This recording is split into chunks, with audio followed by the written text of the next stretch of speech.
Yo, greetings, my padres.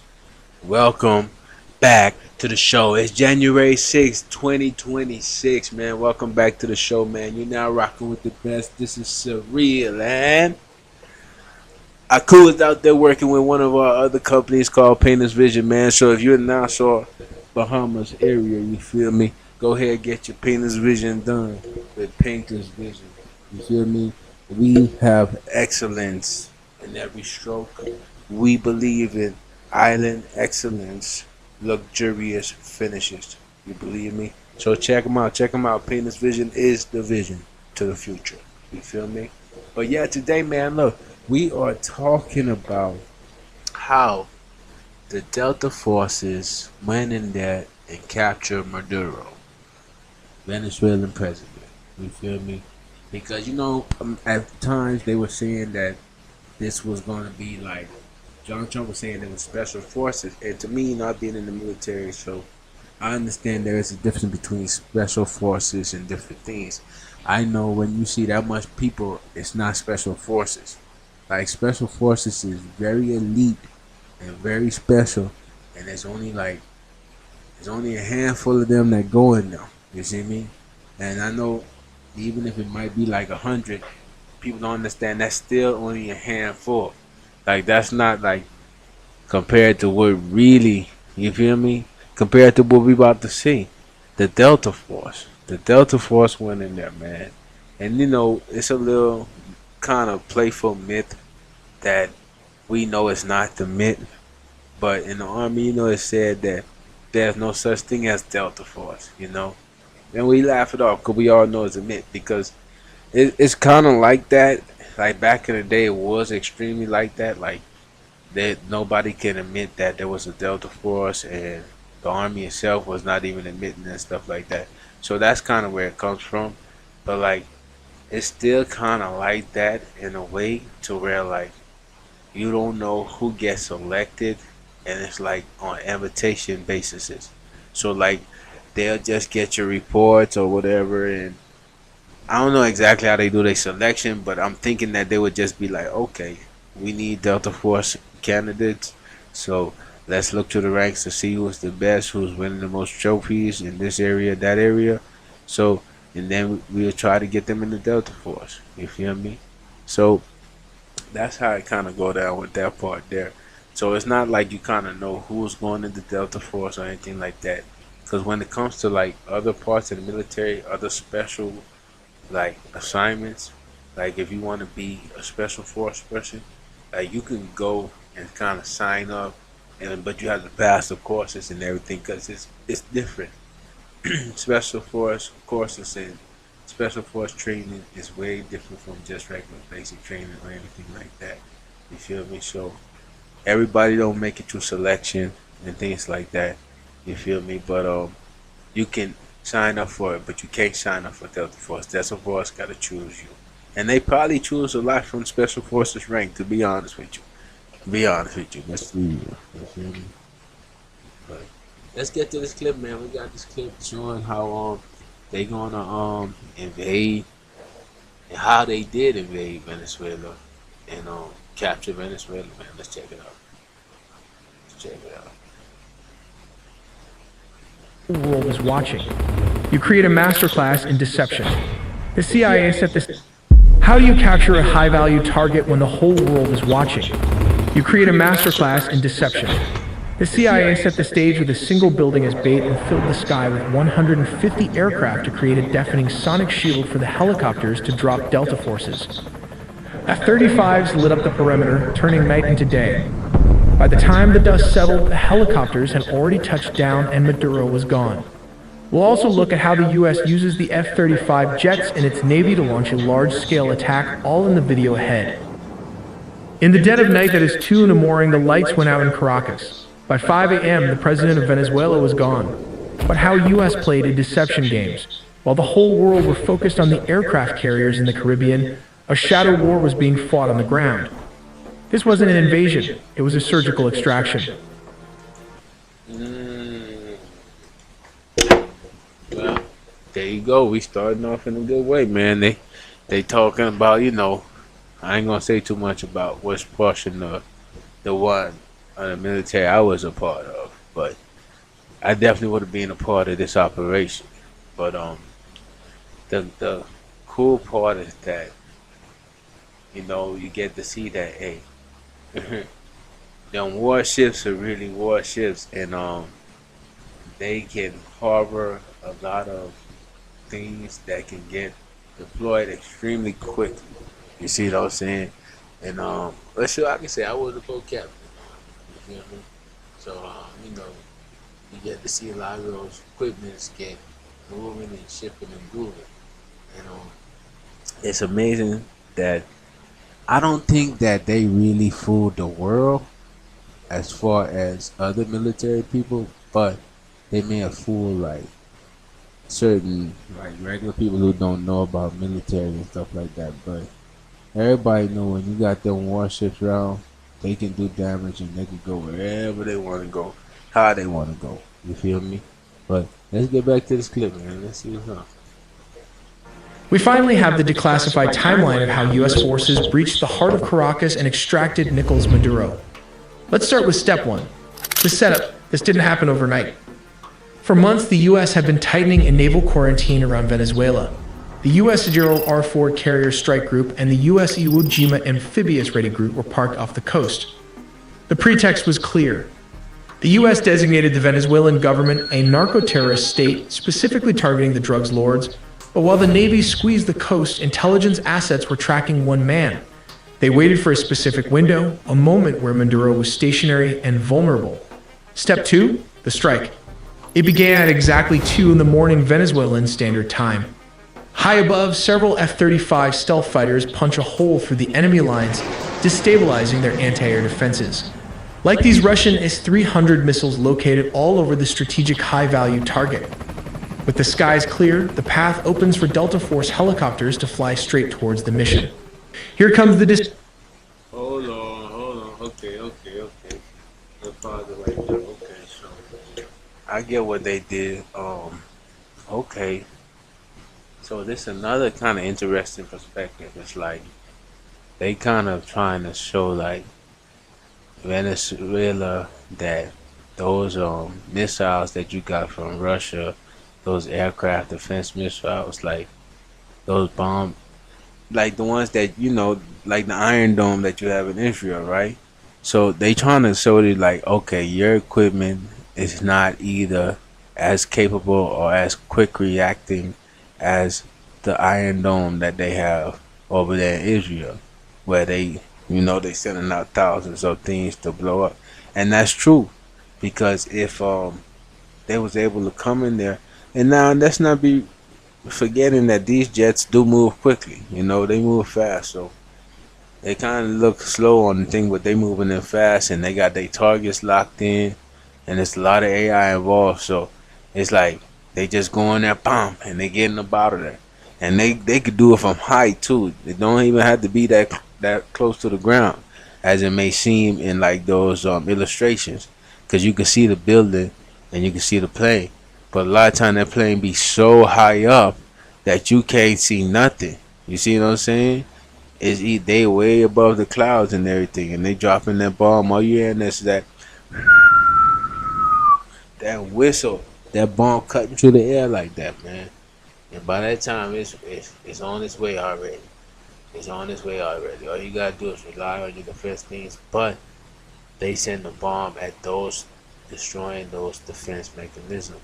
So I'm not even sure if they had like an Iron Dome. They might have just had defense mechanisms to shoot down like helicopters and aircraft, because they using them Blackhawks to bring them boys in, man. You feel me? Because them Blackhawks, they could put tanks, people, a lot of things can go in the Blackhawks, and Blackhawks can host like a lot of people. Sometimes they can put like rows in it, like a regular plane.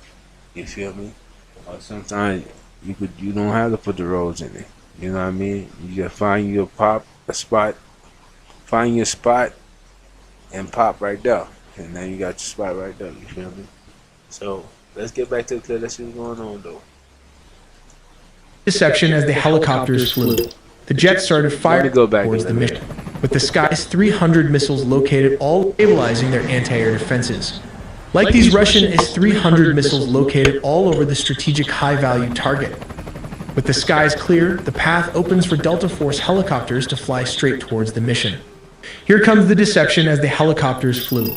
The jets started firing with more strikes as it hit Fort Tuna, the main military base and command center, and La Carlota Air Base, destabilizing Venezuelan air support. Reports from the ground describe widespread explosions and a sudden communications blackout. The chaos wasn't the goal, it was the cover. But how did the raid happen? We have to look at step 3. Under the cover of darkness and chaos, the Tier 1 operators went to work. But what is the exact unit tasked with the mission? It is the Delta Force, one of the most elite secret. Yeah, trying to tell y'all about that airborne Delta Force. You feel me? See, like I was rocking with airborne for a minute too, as the regiment. You feel me? But I was never an airborne ranger. Shout out to the airborne rangers. You know, it's a distinction. You know, some people like to play on it because like you technically are a ranger when you're part of the regiment and stuff like that, but you're not an airborne ranger. Like you're not the airborne ranger. You're not Delta Force. You feel me? Because I think it's like airborne ranger, then it's like Delta Force is the elite of the airborne ranger. So you know, they doing their thing, man. Them airborne rangers, man. They got them strong legs, hopping out them planes and things. But nah, man, it's amazing though that the thing is in how it transpired, and I feel like why they even showing this right is because Trump and the administration of him is like, I think they like to show the military power of America. You know what I mean? It's like the parades that every other like country does, but instead of it just being a parade, it's a real life mission. And I don't know how this like footage came out here where it breaks it down like this, and this is a lot of AI and stuff, but to me, it's just and I know they got real footage that they can set up this. And you know the funny part is, it's not really funny because people died. You know they not talking about that, but bombs don't have no eyes, and when they drop, we can only pray that it's only regular people in there. You know what I mean? When I say regular people, like military people, and military people shouldn't die either. But it's kind of like it's more accepted because it's like, okay, y'all know y'all signed up for a certain thing. You feel me? But like they basically just showcasing exactly the skills of the material and stuff that America has on hand, and they're doing it in a way where it's Trump likes it, man. That's why I feel like it's a dictator state coming. You feel me? We kind of already there, and you know he's expanding pretty much the American border, man, because now they actually control Venezuela. But before I get into all that, let's go back to actually how they did this, because that will be focusing on right now. Is how they did this thing. You see what I'm saying? Secret Special Forces units in the U.S. military.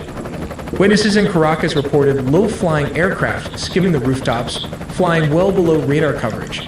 The team breached a secure compound believed to be a safe house within the massive Fort Tuna complex. Resistance from the Venezuelan Presidential Guard was swift but ultimately futile, as the helicopters lay cover fire. The operators moved with surgical speed, landing on multiple points. But how exactly the capture and extraction happened? For this, let's look at step 4. Specialized helicopters hovered over the objective to insert the assault team. While dozens of attack helicopters laid down suppression fire, the Delta Special Forces descended and started the search for the high-value targets. How did they find him? Simple. The CIA had planted spy inside Nichols' Madura close circle. While back in the US, Delta Force built an exact replica of his safe house, rehearsing the raid until... Oh boy, there we go again, man. That's why it ain't no community, nobody like a snitch, man. Now that's a real life snitch there. People don't understand what snitches are. That's a real life snitch, because it's like You involved with everything, and then you go over there and you tell America exactly how to do what to do, how to do what to do, and then he probably set up a deal with America to become the one that takes over. But he's gonna find out America don't keep their promises. They do not, and promises are comfort to a fool. And you're about to prove yourself to be a one person snitching and getting them the whole layout and the whole rundown of how it goes, man. And that's crazy. Like even in like other regimes, it's hard. It's terrible when that happens, man. It's like I feel like America has people snitching and spying on them too. And it's like I don't know how America keep their snitches out. It must be the snitches probably come in America and see like, oh, hold on, these boys really got more. They really got certain things. It might not be as what I thought it may have been, but I'm probably gonna stick on this side and not snitching and just get a futile information because they probably might be playing both sides of the fence. You never know, because spy, this whole goal is to stay alive. They not trustworthy. Oh man, let's get back to work. Until they could do it blindfolded. While operators breached the room so fast, his security could not even really could do it blind. Delta Force built. He said they made up a replica and did the operation until they could do it blindfolded. Yeah, they do stuff An like exact that. replica of his safe house, rehearsing the raid until they could do it blindfolded. While operators breached the room so fast, his security could not even react to the situation as the sound of flash grenades disoriented the security guard. Using blowtorch, they caught him before he could even lock all the doors. Maduro's shock and awe froze him as Delta Force breached the compound. Nicholas Maduro and his wife, Celia Flores, were physically secured. This wasn't a negotiation. They were detained and immediately moved to the extraction point. These aircraft are capable of performing urban extractions from buildings and refueling in midair. Within minutes, they were airborne, leaving Venezuelan airspace and heading to a secure floating staging base in the Caribbean. This Operation Southern Spear has... Wow, boy. And they said the Caribbean. So that means the CARICOM knew about this going down too. They was like, oh, we ain't saying nothing. We ain't getting in the way of America. America finna do some stuff right now. It's about to go down. It's about to go down. And man, they went in there. And I mean, they didn't really highlight casualties. And this is the sad thing about war. Like, they trying to make it seem like this real Hollywood, like nobody got killed. Like, yeah, they were laying down fire. Yes, they may not have a name for the person that they shot at, but trust me, people were getting shoot, people were getting killed, and because it's not no game. They coming in here to take and to claim, and it's like he skipped a part. Yeah, he's talking about this disoriented the security guards with a flashbang. So you think they just disoriented them and the security guards fall down like on the TV and like, oh, just let them by because we fell down. Like, no, they had to shoot them. They had to get rid of them. You feel me? And that's crazy, man. So it's like, war is not good. War is not good, man. And this man was in his own compound, chilling, doing his own thing. Wow. Now he on a cruiser ship going to America. He changed the geopolitical map of South America overnight. But wait before after the extractions, there were reports of F-35 jets also leading the tip of the spear for the attack. We'll look how the United States used F-35 jets instead of F-16s for operations in Venezuela, because this is a well-organized and militarized Venezuela has positioned advanced Russian S-300 missile systems, Chinese radar networks, integrated Russian air defenses, and Shahed drones along its borders. This creates a highly lethal and challenging environment that older F-16s would struggle to survive. As stated, around 150 aircrafts and a massive 8 U.S. destroyers were stationed there. It also has 3 amphibious aircraft carrier and surveillance plane to turn it into a massive command and control juggernaut capable of overcoming a modern military's air defenses. Signals a readiness to counter Venezuela's entire air defense network if necessary. But why Venezuela Air Force failed to intercept? As of 2025, Venezuela's fighter jet fleet consists See, that would fall down to, but I told you them ships don't play. See, people don't understand how capable them ships are. They just thinking like, oh, it's just a ship, man. Like, no, them ships are capable. You gotta understand, just like you go on a cruise and it's like a city on the ocean, and you sometimes you even forget you on the cruise. You know what I mean? But think about that in a military faction. Like they create whole cities on the water of like crews that probably be over, definitely over 5,000, like or more. You feel me? And with these crews, man, they got these ships that are different type of ships that come with all different type of stuff, man. Everything you need. They even got a whole hospital ship, like where it's a full operating hospital. You feel me? And these ships are really, I probably shouldn't say, but these really are the backbone of the military. You see what I'm saying? And that's what people don't understand. The Army got more ships than the Navy. And it's because those ships are like the motherboards for everything. Because when you see those Black Hawks come and stuff like that, they flying from a ship. Like, because to imagine to fly from America all the time, not only would it be time consuming, but it also would be a lot on fuel. So you got a lot of things be getting shipped on them seas. And when them ships head out, they head out with severity. You know what I mean? And then let them planes go first. Them planes ain't playing with you. And they showing you why they sent a different type of jet because it's more advanced. It's able to maneuver. It's able to get out the way of those Russian things. And sad to say, they try to show Russia like, hey, your equipment can't work up against ours. And like that's kind of sad day Venezuela because it's like you ally with Russia and all and China a little bit too, and it's like they not even upgrading y'all system. And where they at now? Like they didn't even like even afterwards like they didn't even do nothing. So I don't know, man. It's just a lot of things gonna happen because they might be getting ready to do something. A lot of things that don't get said. It just happened, you know. Consists mainly of approximately 21 Sukhoi Su-30 multirole fighters delivered by Russia between 2006 and 2008, which now form the backbone of their combat air power.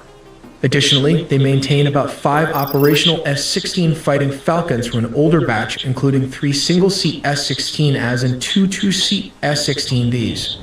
These S-16s are aging and suffer from limited maintenance and part support due to U.S. sanctions, although they have been supplemented with Israeli upgrades. Venezuela acquired its F-16 jets from the United States through a foreign military sales agreement called Peace Delta in May 1982, during a period of good diplomatic and military relations. They were the first Latin American country to receive the S-16, with deliveries occurring between 1983 and 1985. The reason the U.S. does not use F-16s in current operations is because these jets lack the stealth capabilities necessary to evade the S-300 and other integrated defenses. The advanced S-300V or anti-2500 systems, supported by dense Chinese and Russian radar, can easily detect and target older aircraft at long ranges.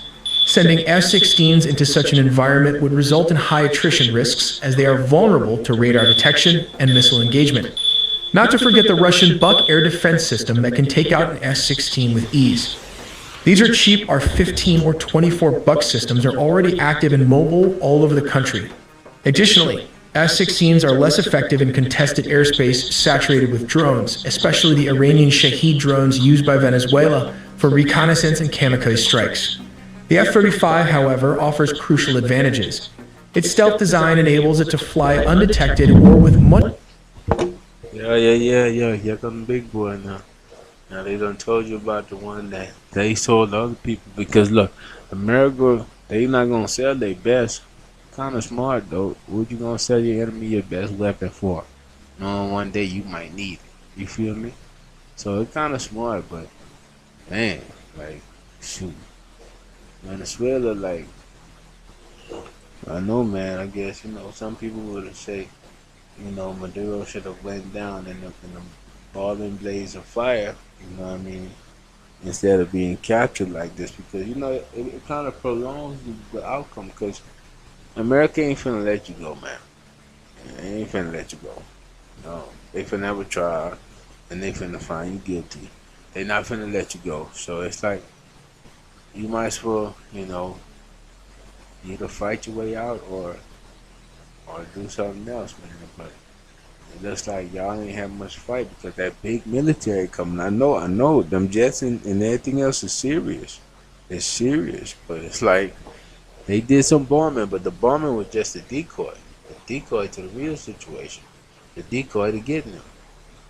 Much lower risk, making it effective against advanced surface-to-air missiles and networked radar systems. Lower risk advantages for reconnaissance and kamikaze strikes. The F-35, however, offers crucial advantages. Its stealth design enables it to fly undetected or with much lower risk, making it effective against advanced surface-to-air missiles and networked radar systems. Its sensor fusion, electronic warfare, and data link capabilities allow it to simultaneously suppress and target mobile and fixed air defense positions, adapting rapidly to counter Russian and Chinese radar configurations. While the aircrafts took out the anti-air defenses Venezuelan military as a whole, this allowed the CIA and special forces to advance towards its target. The overwhelming presence of advanced Russian, Chinese, Iranian, and indigenous air defense and drone systems on the Venezuelan border means that the stealth fighter jets, or the first wave of attack, provide both the survivability and strike capability required for such operations. But how do they rotate clockwise? Well, the distance from Puerto Rico to Venezuela is about 1,300 kilometers. This is roughly 810 miles, which translates to around 1.5 hours of flight time for With the rest of perspective. See, it's funny how when it comes to certain things, Puerto Rico is one of the best things for America. But a lot of times when it comes to getting perks from America, because when the hurricane happened, I mean not hurricane, what they had, thunderstorm or something like that. It might be a hurricane they had. Yeah, they had a hurricane, and it was hard to get FEMA assistance because people all forget that that is a state of America. Puerto Rico is an American state, but I don't know if it's counted. I don't even think it's counted, but it has certain powers and it has certain rights. And I know that people don't have to have a visa to travel to America, and they get Social Security and everything because they are Americans. People don't know that Puerto Ricans are. You see what I'm saying? So it's funny. They definitely gonna have plenty. They gonna have plenty military equipment over there because it's a very strategic location for America. As we see, they utilize it right now for Venezuela, and now Venezuela is another American thing. That's crazy. They expanding the border like Trump said he wanted to do. for an F-35 flying at high subsonic speeds. These jets rotated clockwise as its combat radius is approximately 770 miles, meaning it can reach most of Venezuela from Puerto Rico with careful fuel management and limited loitering. To extend mission time and reach deeper inland, air-to-air refueling tankers deployed strategically in the Caribbean region support these operations. In situations requiring strikes within minutes, U.S. amphibious assault ships equipped with F-35Bs can launch jets rapidly. From such ships positioned in the Caribbean, F-35Bs can reach Venezuelan targets within roughly 15 to 10 minutes, depending on speed and route. Targets typically include narco-traffickers. 15 to 10 minutes? Y'all stop playing with them. Stop playing with them jets. That's what I'm trying to tell. 15 to 10 minutes is nothing, man. That's you stretching and they don't. Networks, air defense installations, command centers, and drone facilities, enabling flexible sea-based strike options against both Venezuelan military and criminal infrastructure. In essence, the F-35 deployment by the U.S. near Venezuela redefines military capabilities in the region. It combines stealth, advanced sensors, electronic warfare, and networked operations to overcome sophisticated air defenses and maintain persistent air superiority and rapid strikeability against a broad spectrum of targets in Venezuela. This reflects a strategy that goes beyond counter narcotics to deter and, if necessary, decisively counter the Venezuelan military threat. We also made a deep dive into the sea, air, and land components of the nuclear triad. So subscribe for more videos. That's fire. That's fire, my padres. So that's exactly how it went down around town, man. That's exactly how they did what they did to Venezuela to capture Maduro. Maduro was out of there quickly, and now they still got them because they ain't talk about them fighters just leaving now. And I know they kind of left as far as not being in their airspace no more, but that don't mean that them vessels not still out there waiting and chilling because Trump say, if they don't make a smart decision that they'll send people back in there again. So it's kind of like Big Brother watching over you, and it's not a cool Big Brother. If you don't say the right thing, if you don't do what he like, he gonna come and beat you up. He just gonna come beat you up. And man, the funny part is they we know they gonna charge our buddy. We know our buddy gonna be in Guantanamo Bay. You know what I mean? Like he not even going to El Salvador. He going to Guantanamo Bay, and that's the sad part. Because you should have went out fighting, boss. Because I don't know what you thought was gonna happen. America ain't gonna see no leniency in you. I know they got some people protesting, saying free Maduro and all that stuff like that, but um, I don't know, man. I don't know if you can rely on them, buddy. Because Trump ain't never listened to them. So I don't know if you can rely on them, man. But my apologies. That's it for this one, man. This was a short, sweet one, man. I thank y'all. I appreciate y'all for rocking with me. But yeah, man, remember to like, comment, subscribe, tell a friend to tell a friend to tell a friend, man. Tell them to get in here so we can get educated together and we can always rise together. You feel me? At this point in time, I would have asked, "How cool? What you got for the people?" And he would have said to y'all, "Only time can tell, and only God can judge them." You feel me? But until next time, my padres, keep your